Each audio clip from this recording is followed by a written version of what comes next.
I knew the company was screwed the minute this kid Bryce waltzed into the all-hands wearing a three-piece suit like his nanny tied the tie for him. We used to meet in the break room with coffee-stained mugs and folding chairs. Now, here he was, standing under the Stratwell Tech logo, acting like he'd just closed a deal on Wall Street. He said words like synergy and disruption, like he'd trademarked them. I leaned back in my chair, arms crossed, just watching. Quick note: before listening, share which city or country you're watching from. My name's David Lane. I'm 53. Been living in Akron, Ohio, most of my life. I started at Stratwell back in 2006 when we were in a strip mall between a dry cleaner and a vape shop. Arthur Stratwell, our founder, built this company with grit and duct tape. He was the kind of guy who fixed printers himself and shook your hand like he meant it. Called me the spine of operations once, in front of the board, no less. I didn't say much, but people knew I kept this place standing. But Arthur got sick last year, bad cancer. By Christmas, he couldn't walk into the office, though his mind stayed sharp.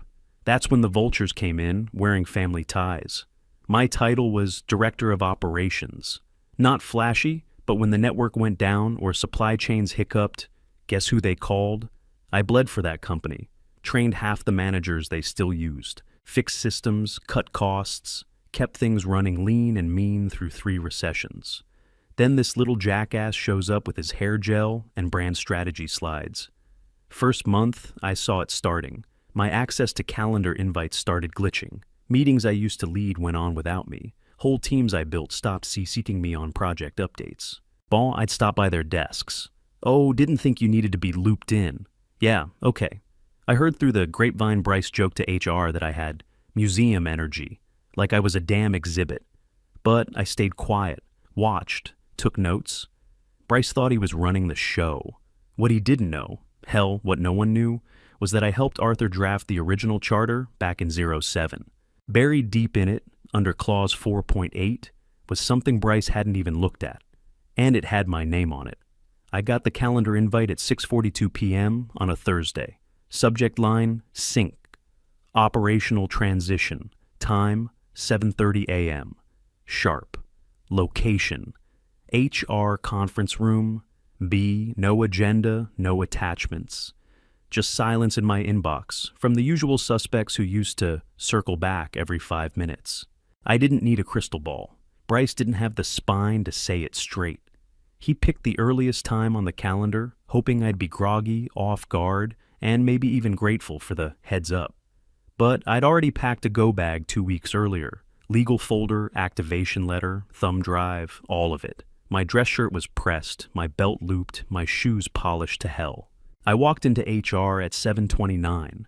He was already sitting there, coffee in hand like we were about to talk quarterly goals, smiling, legs crossed, fake relaxed. "Morning, David," he said, like I was some contractor here to fix the copier. "Thanks for making time so early." I just nodded and sat. Karen from HR gave me this pathetic little closed-mouth smile, like she felt bad, but not enough to do anything. She laid her hands on the table like a news anchor about to break bad news to a stranger. Bryce led off, of course. "So, we've been looking closely at organization structure, trying to modernize, optimize. You've done incredible work here, no doubt about that. But we're evolving," he grinned. "And part of that evolution means sunsetting certain legacy positions." Sunsetting. Like I was a damn parking meter or a rotary phone. Then came the kicker. "Your role's been invaluable, truly. But most of your work is, well, historical in nature. Things we're trying to move beyond." I didn't blink, not once. Just stared at him. While he rattled off a few more lines, he probably copied off a leadership blog. "We're happy to offer a generous transition package," he said, sliding a thin envelope across the table. I looked at it, didn't touch it. Karen slid me a release form, said something about separation benefits and return of company property. I signed nothing, said nothing. When they finished their little death march, I stood up, smoothed my sleeves, and nodded once. "You done?" Bryce gave this fake chuckle. "Hey, we appreciate your understanding, David." I looked him dead in the eye. "Sure you do." I walked out calm enough to make them uncomfortable. People in the hallway caught a glimpse and suddenly found something real interesting on the floor. Eyes down, hands busy, like I was already a ghost. Back at my desk, I packed my bag in under 3 minutes. Didn't take the frame photos, didn't touch the 10-year plaque, just the essentials. Laptop, already wiped. Personal drive, already pulled. They thought I'd be caught off guard. Hell, I'd been waiting. Outside, the morning was too bright for how cold I felt. I crossed the street to the parking lot of that same donut shop I used to grab coffee from in '08 when we couldn't afford a proper espresso machine. Sat on the bench and watched the building like it owed me something. At 8:05, I pulled out the envelope from my briefcase. Inside was the activation letter. Notarized, legally clean, prepared 3 weeks ago. It referenced Clause 4.8 from the 2007 Incorporation Charter, one I helped Arthur write when Stratwell was just a 10-man shop with duct tape on the servers. It said if I was ever terminated without board majority approval and without proper severance, operational control could revert to a named trustee until the board reconvened. That trustee? Me. What no one else realized was that Arthur had already built the detonation into the charter itself. I called the courier. He was already parked 2 blocks away, engine running. I handed him the envelope through the passenger side window. Take it to Lisa Stewart, General Counsel, Stratwell Tech. Get a timestamp from the front desk. He nodded. Copy that. He pulled away, and I sat there, watching the revolving doors of that glassy lobby. Somewhere behind those walls, Bryce was probably in his office posting some bullshit about embracing change on LinkedIn. What he didn't know, what no one knew, was that I had just pulled the pin. Courier was gone, letter in motion. My part was done, for now. I drove home, poured black coffee, and opened Slack on my personal laptop. They hadn't shut down my guest access yet. Amateurs. Bryce was already celebrating. Top of the hashtag all hands channel was a message from him, posted like 5 minutes after I left the building. Legacy friction removed. Let's build the future. I nearly spit out my coffee. He really thought he did something. And next came the parade of frat bros. He hired his college roommate Zach as head of strategic flow, whatever the hell that meant. Another guy named Chad, who once ran a smoothie truck, got slapped with the title Organizational Vibes Officer. HR rubber-stamped it all. Titles that sounded made up because they were. 3 more senior staffers were gone by Friday. Real people. Ones who'd built Stratwell back when our back end lived in a garage server rack. Janet from finance. Troy from systems. Rita from global logistics. Every one of them found out through a morning calendar ping, just like I did. No warning, no explanation. From my living room couch, I watched the company crack like ice under pressure. My old assistant Amy, God bless her, still had her head on straight. She started forwarding me screenshots. First one was a spreadsheet I built myself 3 years ago. Detailed vendor chain analysis, down to shipping delays by region. Bryce had slapped his name on the header and sent it to the board like it was fresh work. Another screenshot came from a private HR thread. They were trying to backdate my termination notice. Idiots didn't realize internal Slack logs were time-stamped to the second. I had the original meeting invite and the recording from that morning. Karen's voice saying the date loud and clear. Let them dig. Every shovel of dirt landed on their own feet. That weekend, I opened a folder on my desktop and titled it Ignition. Inside, I started building the case. Screenshots, meeting audio. Old copies of the charter. 3 versions in case they tried to say I doctored the latest. Voice memos from Arthur back in '09, talking through clauses over late-night takeout. Even a scanned napkin draft from the diner across the street. His handwriting, my notes. Every piece stacked carefully, labeled, ordered. I wasn't shouting. I wasn't emailing threats or calling journalists. I was patient, watching. Bryce didn't see it. Too busy hosting culture jam sessions with Zach and Chad and sending out branded water bottles to refresh the energy. Meanwhile, I had Slack bots feeding me updates. Someone created a private channel called #FixThisShit. Another thread popped up where a junior dev posted, "Are we sure firing all the legacy folks was a good idea?" No response. I started logging everything. Zip files with encryption, USB backups, printed copies of the clause in hard plastic folders, labeled with post-its, board only, confidential. This wasn't revenge. This was structural integrity. You rip out the foundation, the whole building tilts. And Bryce? He just kept swinging the hammer. Monday morning, 9 a.m., Stratwell boardroom. I wasn't there, but I knew the layout by heart. Long walnut table, 12 leather chairs, projector humming like a cheap motel AC unit. Every quarter, I used to set up that room myself before presentations. Not anymore. Bryce walked right to the front of the room and fired up a slide deck titled Stratwell Next Gen Velocity. Guy had zero clue. He was halfway through a bullet point about agile disruption workflows when Lisa Stewart, General Counsel, raised her hand, calm, precise. "Bryce," she said, "before we move on, I need to address a legal item received over the weekend." That stopped the show. He gave her a little smirk. "We can sidebar later." Lisa didn't move. "It's not optional." He sighed loud, clearly annoyed. "Okay, what's the legal drama this time?" She reached into her binder. "We received a notarized letter Saturday morning from a bonded courier. Postmarked, time-stamped, and verified." Bryce waved his hand like he was swatting away a bug. "Oh, that thing from Dave? Deadwood nonsense. He's just pissed he's not running the place anymore. Let him throw his little tantrum." Lisa stared at him. "Clause 4.8. The room went quiet. He blinked. "What?" Bryce chuckled. "Okay, come on." "That's gotta be symbolic." Lisa didn't smile. "It's active." You could feel the panic shift across the room. Chair creaked. Someone cleared their throat. Bryce looked around like the walls were starting to lean in. Wait, Lisa, this is a legacy clause." "No way that's enforceable." "It is," she said. "We've confirmed no override was ever filed. The letter meets all legal standards. Arthur never broadcast who helped draft it, and David never claimed the credit. Most assumed legal had written it alone." He went pale, the kind of pale you only see in hospital waiting rooms. "So, what? He thinks he's in charge again?" Lisa closed the binder. "If the clause stands, and right now, it does, that's not up to him. Or you silence." The board chair, Meredith, tapped her pen on the table. "We'll recess." 10 minutes. Bryce didn't sit. He just froze. He turned to Lisa. "This isn't real." "It can't be. Why the hell didn't legal scrub that clause years ago?" Lisa didn't answer. She just packed her notes and walked out. The boardroom emptied. Bryce was left standing alone, mouth open, hoodie bunched at the collar, trying to understand the fuse he'd just lit under his own chair. Lisa didn't waste time. After the board recessed, she went straight to verify everything. Legal ran the clause, ran it twice. Charter, original, not amended. Trust documents, unaltered. Not a single override or nullification on file. It was airtight.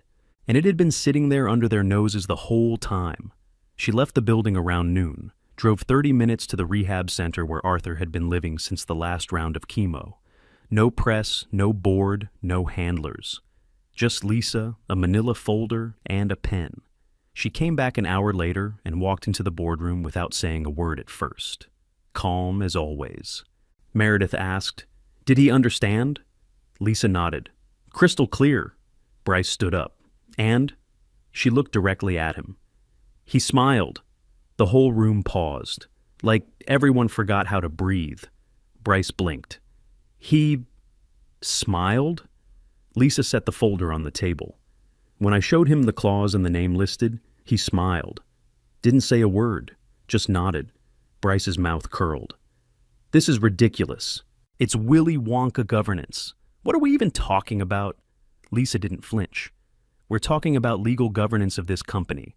Arthur named a single person with access to the trust in the event of a breach of Clause 4.8. That person has held access since April 2021. Meredith looked up. "Who?" Lisa didn't hesitate. "David Lane." Bryce threw his hands up. "Are you kidding me? The ops guy? That's who we're bowing to now? What's next? Oompa Loompas and logistics?" No one laughed. One of the older board members, Hal from Risk and Audit, muttered just loud enough to be heard. "You fired the one guy holding the safety key." Bryce spun toward him. "You think this is funny?" Hal shrugged. "Nope, I think it's stupid." Bryce paced again, faster this time. "We're not handing the company back to a guy we just off-boarded. There's gotta be a workaround. This can't hold. It's ceremonial, tradition, not execution. Lisa opened her laptop. You can argue symbolism all you want. What matters is execution. The clause is valid. The trust is active. And unless the name inside that envelope says Bryce Manning, you're out of moves. His voice cracked. There are still 18 hours on the clock. Lisa stood. Then you've got 18 hours to brace yourself. The room stayed quiet as she left. Bryce stood there, fists clenched, hoodie bunched at the elbows, eyes darting like he was trying to find a door no one else could see. Tuesday morning, boardroom. 8 people at the table. Lisa standing off to the side, arms crossed, lips tight. The envelope sat dead center on the table like it could bite. No branding, no stamps. Just heavy paper, sealed with red wax and labeled in Arthur's blocky handwriting. Trust appointee, clause 4.8, do not open unless executed. Bryce was already in the room when I stepped in. Hoodie gone. This time he was in some overpriced blazer and loafers without socks. Like the right outfit might undo the past 72 hours. No one spoke as Meredith sliced the wax seal and pulled out the single sheet. Silence stretched. She read it. Her eyebrows didn't move. Then she handed it to the person on her left. It made its way around the table slowly, like it was radioactive. Nobody made eye contact, just glanced at the page, passed it on. When it got back to Meredith, she set it down and looked at Bryce like a surgeon about to deliver bad news. David R. Lane, she said, just like that. Bryce took a half step back. His knees didn't buckle, but he grabbed the back of his chair like he needed it. No, he said, shaking his head. He was just operations. Meredith didn't even blink. He was trusted. You could have heard a pin drop. Lisa slid the folder with the clause forward. The envelope is valid. The name is Arthur's handwriting. Dated, documented, matched. No dispute. Bryce looked around the room like someone might speak up for him. No one did. That can't be binding, he tried again. Arthur wasn't even active in 2021. Lisa shut that down quick. He was lucid. In the hospital, witnessed by 2 attorneys. Video recorded. On file. He looked straight at me now. I didn't say a word, just stared back. He blinked hard. So what? He gets... What? Control? Lisa nodded.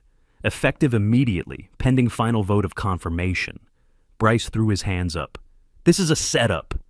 This is a goddamn coup, Hal snorted. It's a clause you didn't read. That was it.